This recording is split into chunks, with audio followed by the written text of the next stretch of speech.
were detained for the first time. What was your first night in detention like? What was going on through your mind? What did you do? How did you sleep? What did you eat? What was going on when you were first incarcerated?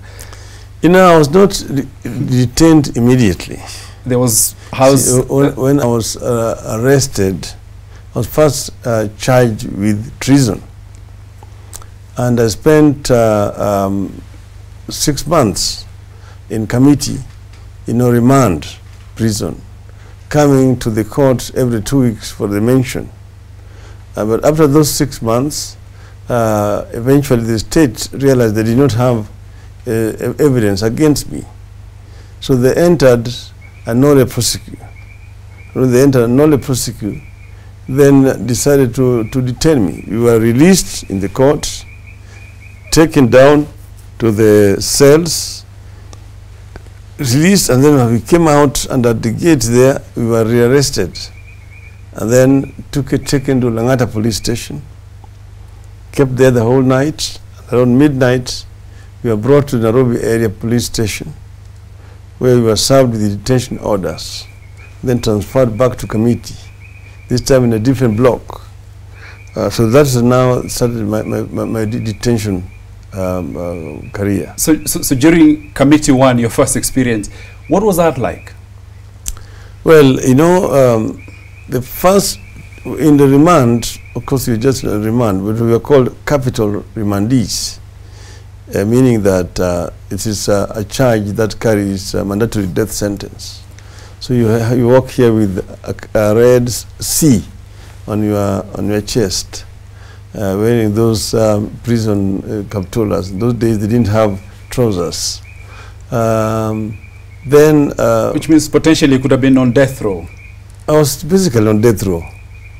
I was on death row, that place. People were not allowed to come and see you. You are isolated from the rest of other remandees, and you are kept in the cells for 23 hours out of 24. You're only allowed out for half a quarter of an hour in the morning, again half an hour at lunch, and again a quarter of an hour again in the afternoon. So most of the times you are in the cells, and you're not receiving any visitors. Then we are now transferred to the detention camp. Here for the first time, at first we were 3 in the detention camp, and we stayed like that for about 9 months, after which we were separated. One of us was released, but the 2 of us are now separated. So I now remained alone. That started my solitary confinement. And during this time, Mr. Odinga, and the years that followed, all those long periods of detention and so on, your family must have been quite under, a lot of, strain. Were you able to do the ordinary things that, a parent does, like, attending your children's graduation, speaking to their, their class teachers? No, you are a detainee.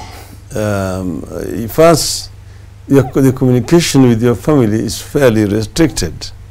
The little communication takes too long. Like, if you write a letter formally, if they write you a letter, it will take 6 months to reach you. So a Christmas card you'll be receiving in June.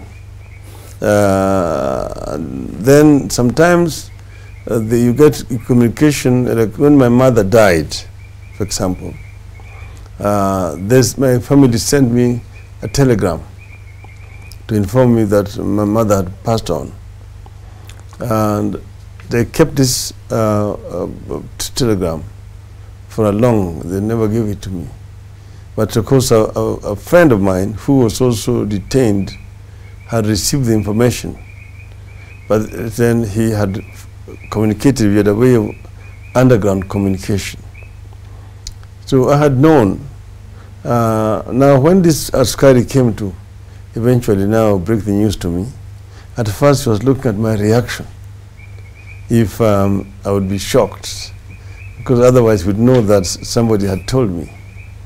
So when I came to tell me, I artificially burst into tears. So you had to be a bit dramatic. Yeah, too dramatic just to me, but I had known about it a long time ago. My brother had asked that I should be allowed to go and bury my mother.